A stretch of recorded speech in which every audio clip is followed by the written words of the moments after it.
ನಮಸ್ತೆ ಮಿತ್ರರೇ, ಇವತ್ತು ಕರಾವಳಿಯಲ್ಲಿ ಫೇಮಸ್ ಆಗಿರುವಂತಹ ಬನ್ಸ್ ಅಂದರೆ ಮಂಗಳೂರು ಬನ್ಸ್ ನಿಮಗೆಲ್ಲ ಗೊತ್ತಿರುವ ಹಾಗೆ ಅದಕ್ಕೊಂದು ಸಣ್ಣ ಟ್ವಿಸ್ಟನ್ನು ಕೊಟ್ಟಿದ್ದೇನೆ.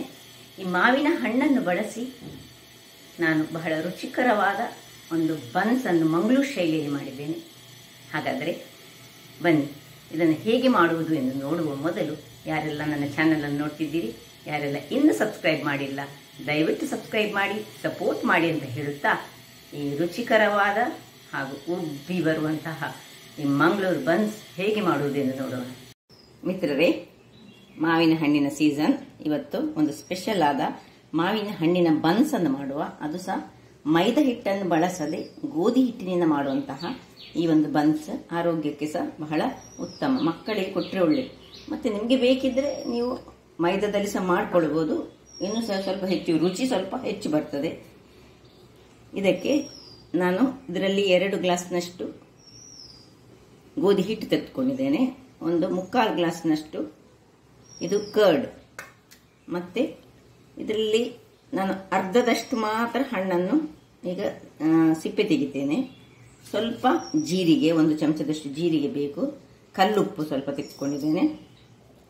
ಇನ್ನು ಇದು ಒಂದು 1/4 ಸ್ಪೂನ್ನಷ್ಟು ಬೇಕಿಂಗ್ ಸೋಡಾ. ಈಗ ಮೊದಲಿಗೆ ನಾವೇನು ಮಾಡಿ ಹೇಳಿದರೆ, ಈ ಒಂದು ಮಾವಿನ ಹಣ್ಣಿನ ಅರ್ಧ ಭಾಗದ ಈ ಪಲ್ಪನ್ನು ತೆಗೆದುಕೊಳ್ತಿದ್ದೇನೆ ನಾನು.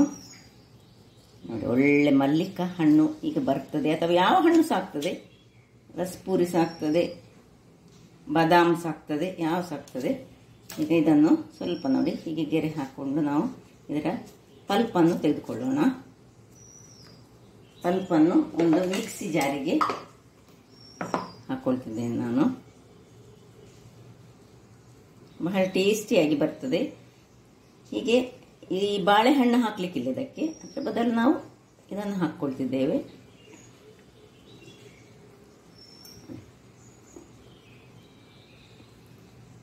ಎಲ್ಲ ಪಲ್ಪನ್ನು ಹಾಕ್ಕೊಂಡು ಇದರದೆಲ್ಲ ಈ ಮೊಸರು, ಇನ್ನು ಸ್ವಲ್ಪ ಕಲ್ಲುಪ್ಪು,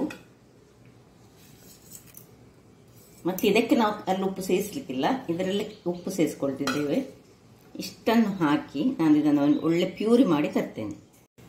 ವೀಕ್ಷಕರೇ, ಇಲ್ಲಿ ನೋಡಿ ನೋಡಿ ಈ ರೀತಿಯಾಗಿ ಇದರದ್ದು ಮಿಶ್ರಣ ರೆಡಿಯಾಗಿದೆ. ಈಗ ಇದನ್ನೊಂದು ಬೌಲಿಗೆ ಹಾಕೊಳ್ಳೋಣ. ನೋಡಿ, ಬೌಲಿಗೆ ಹಾಕುವಾಗಲೇ ಒಳ್ಳೆ ಕ್ರೀಮಿ ಟೆಕ್ಸ್ಚರಲ್ಲಿ ಬರ್ತದೆ. ಅದರಿಂದಾಗಿ ನಾವು ಇದಕ್ಕೆ ಬೆಣ್ಣೆ ಎಲ್ಲ ಏನು ಯೂಸ್ ಮಾಡಲಿಕ್ಕಿಲ್ಲ. ಇನ್ನು ಸ್ವಲ್ಪ ಬೇಕಿದ್ರೆ ಮೊಸರನ್ನೇ ಯೂಸ್ ಮಾಡ್ಕೊಳ್ಬೋದು. ಇದನ್ನೀಗ ಇದಕ್ಕೆ ಹಾಕ್ಕೊಂಡು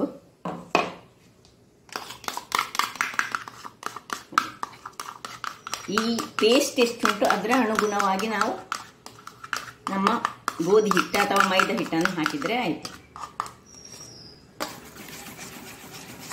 ಈಗ ಇದಕ್ಕೆ ನಾನು ಸ್ವಲ್ಪ ಅಡಿಗೆ ಸೋಡಾ, ಒಂದು 1/4 ಚಮಚದಷ್ಟು ಅಡಿಗೆ ಸೋಡಾ ಮತ್ತು 1 ಚಮಚದಷ್ಟು ಜೀರಿಗೆಯನ್ನು ಹಾಕೊಳ್ತಿದ್ದೇನೆ.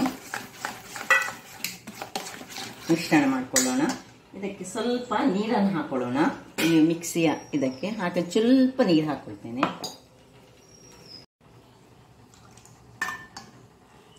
ನೀರನ್ನು ಹಾಕ್ಕೊಂಡು ಈ ಮಿಕ್ಸಿ ತೊಳೆದ ಇದರ ಪೇಸ್ಟನ್ನು ಸಹ ಸ್ವಲ್ಪ ಹಾಕೊಳ್ಳೋಣ.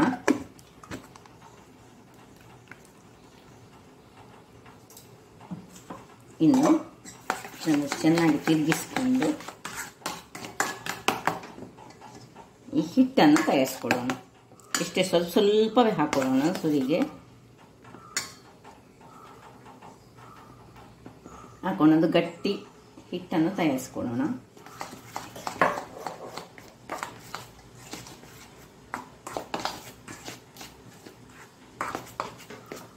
ಎಷ್ಟು ಬೇಕಂತ ನೋಡಿಕೊಂಡು ಹಾಕೊಂಡ್ರೆ ಆಯಿತು. ಕೈಯಲ್ಲಿ ತಿರುಗಿಸ್ಕೊಳ್ಳೋಣ.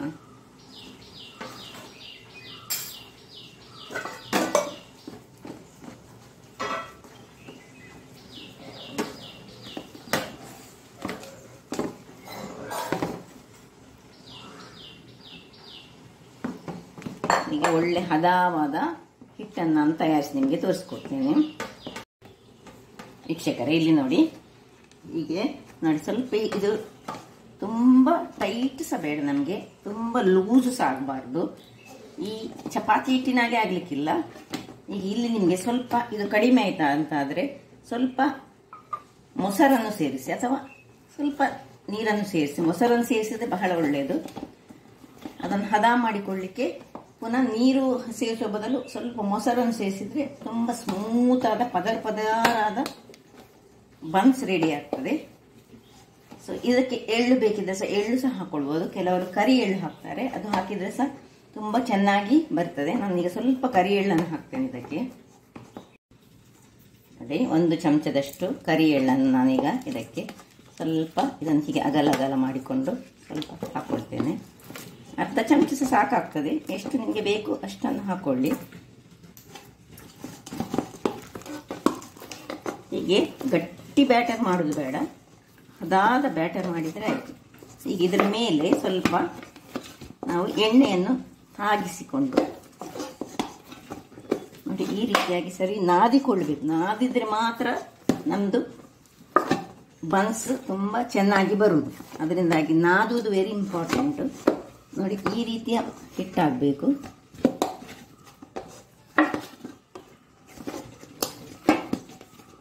ಇನ್ನು ಇದರ ಮೇಲೆ ಸ್ವಲ್ಪ ತೆಂಗಿನ ಎಣ್ಣೆ ಹಾಕ್ಕೊಂಡು ಅದನ್ನು ಚೆನ್ನಾಗಿ ಹೀಗೆ ಮಿಕ್ಸ್ ಮಾಡಿ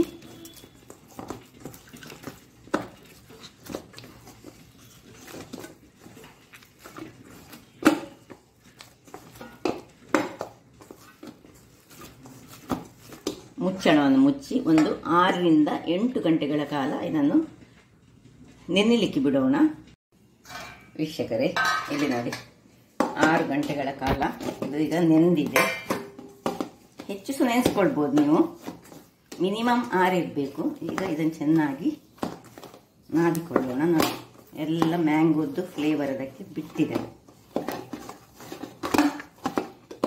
ಸ್ವಲ್ಪ ಚೆನ್ನಾಗಿ ಇದನ್ನು ಮಾಡಿಕೊಂಡು ಇದರಲ್ಲಿ ಒಂದೊಂದು ಸ್ವಲ್ಪ ದೊಡ್ಡದೇ ಬೇಕು ನಮಗೆ.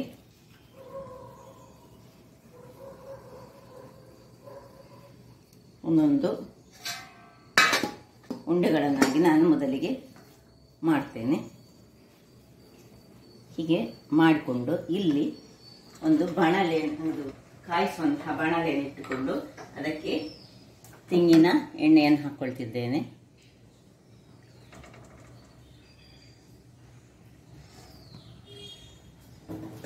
ಎಣ್ಣೆ ಕಾಯಿಲಿ ನೋಡಿ, ಹೆಚ್ಚು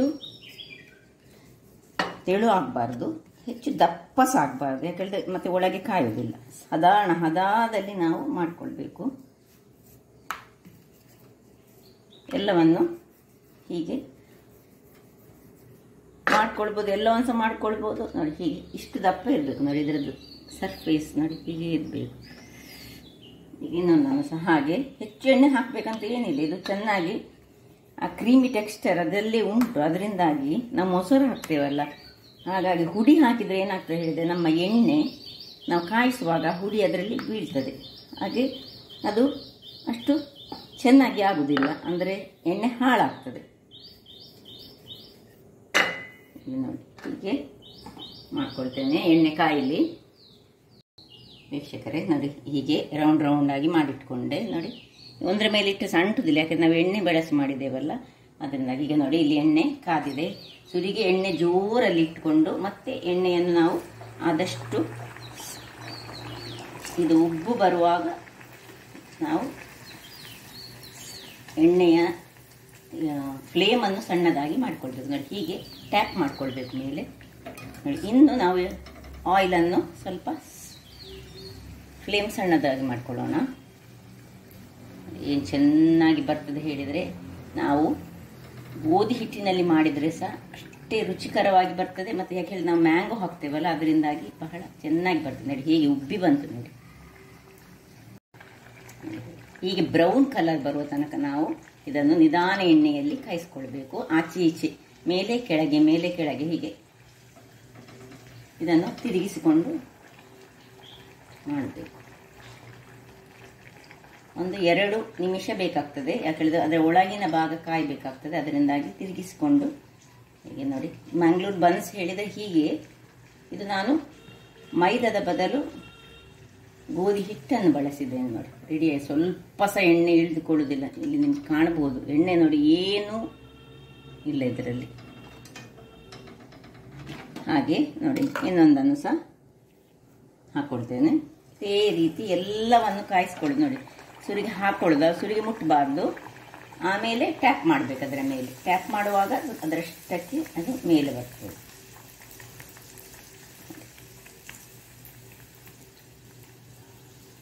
ಏನು ಉಬ್ಬಿ ಬರ್ತದೆ, ಮತ್ತು ಅಷ್ಟೇ ರುಚಿ ಒಂದು ಬಹಳ ಚೆನ್ನಾಗಿ ಬರ್ತದೆ. ಮಾವಿನ ಹಣ್ಣು ಹಾಕುವಾಗ ಮಾವಿನ ಹಣ್ಣಿನ ಒಂದು ಸುಮಧುರವಾದ ಸ್ಮೆಲ್, ಅದರೊಟ್ಟಿಗೆ ಟೇಸ್ಟ್,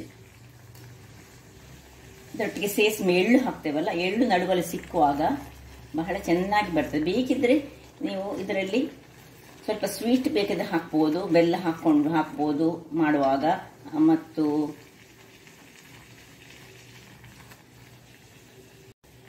ಓಕೆ ನೋಡಿ, 2ನೇದು ಸಹ ರೆಡಿ ಆಯಿತು. ನಾನು ಹೇಳಿದರೆ ಸುರಿಗೆ ಉರಿ ಜೋರಿಟ್ಟು ಮಾಡೋದು, ಮತ್ತೆ ಉರಿಯನ್ನು ಸಣ್ಣದು ಮಾಡಿಕೊಳ್ಬೇಕು. ಇದೇ ರೀತಿ ಎಲ್ಲವನ್ನು ನಾನು ಕಾಯಿಸ್ಕೊಳ್ತೇನೆ.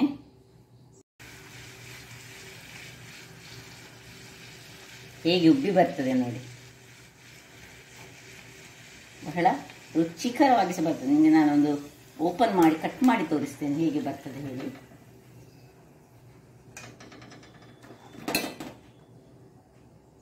ವೀಕ್ಷಕರೇ, ಇಲ್ಲಿ ನೋಡಿ ಎಲ್ಲ ರೆಡಿ ಆಯಿತು. ಹೇಗೆ ಬಂದಿದೆ ಎಲ್ಲ ಉಬ್ಬಿ ಉಬ್ಬಿ, ಯಾವುದು ಸಹ ಉಬ್ಬದೆ ಅಂತ ಇಲ್ಲವೇ ಇಲ್ಲ ನೋಡಿ. ಹೇಗೆ ಬಂದಿದೆ ನೋಡಿ. ಒಳಗೆ ಬೇಕಿದೆ ತೋರಿಸ್ತೇನೆ ನೋಡಿ, ಕಟ್ ಮಾಡಿಕೊಂಡು ನೋಡಿ. ಬಿಸಿ ಬಿಸಿ ಬಿಸಿಯಾಗಿ ಹೇಗೆ ಬಂದಿದೆ ನೋಡಿ. ಎಳೆಯಾಗಿ ಬಂದಿದೆ. ಕಟ್ ಮಾಡಿ. ಇದು ಮೈದಾದಿಂದ ಮಾಡಿದ್ದು ಅಲ್ಲ ಅಂತ ಗೊತ್ತೇ ಆಗೋದಿಲ್ಲ. ಟೇಸ್ಟ್ ಸಹ ಹಾಗೆ. ಆ ಮಾವಿನ ಹಣ್ಣಿನ ಸುಮಧುರವಾದ ಒಂದು ಪರಿಮಳದೊಟ್ಟಿಗೆ ಟೇಸ್ಟ್ ಸಹ ಅಷ್ಟೇ ರುಚಿಯಾಗಿ ಉಂಟು. ಹಾಗಾದರೆ ನೋಡಿದ್ರಲ್ಲ ವೀಕ್ಷಕರೇ, ಯಾವ ರೀತಿಯಾಗಿ ಒಂದು ಸುಲಭ ವಿಧಾನ ಹೇಗೆ ನಾವು ಮಂಗಳೂರು ಬನ್ಸ್ ಮಾಡ್ತೇವೆ ಅದೇ ರೀತಿಯಲ್ಲಿ ಮಾಡೋದು. ಇದಕ್ಕೆ ಮಾವಿನ ಹಣ್ಣನ್ನು ಸೇರಿಸುವುದು. ಹಾಗಾದರೆ ನನ್ನ ಈ ಕುಕಿಂಗ್ ಚಾನಲ್ ನಿಮಗೆ ಇಷ್ಟ ಆದರೆ ಬೋಳೂರು ಸುವರ್ಣ ಚಾನಲನ್ನು ಲೈಕ್ ಮಾಡಿ, ಶೇರ್ ಮಾಡಿ, ಹಾಗೂ ಸಬ್ಸ್ಕ್ರೈಬ್ ಮಾಡಿ, ಹಾಗೂ ನನ್ನ ಇನ್ಸ್ಟಾಗ್ರಾಮ್ ಪೇಜನ್ನು ಫಾಲೋ ಮಾಡಿ. ಧನ್ಯವಾದಗಳು.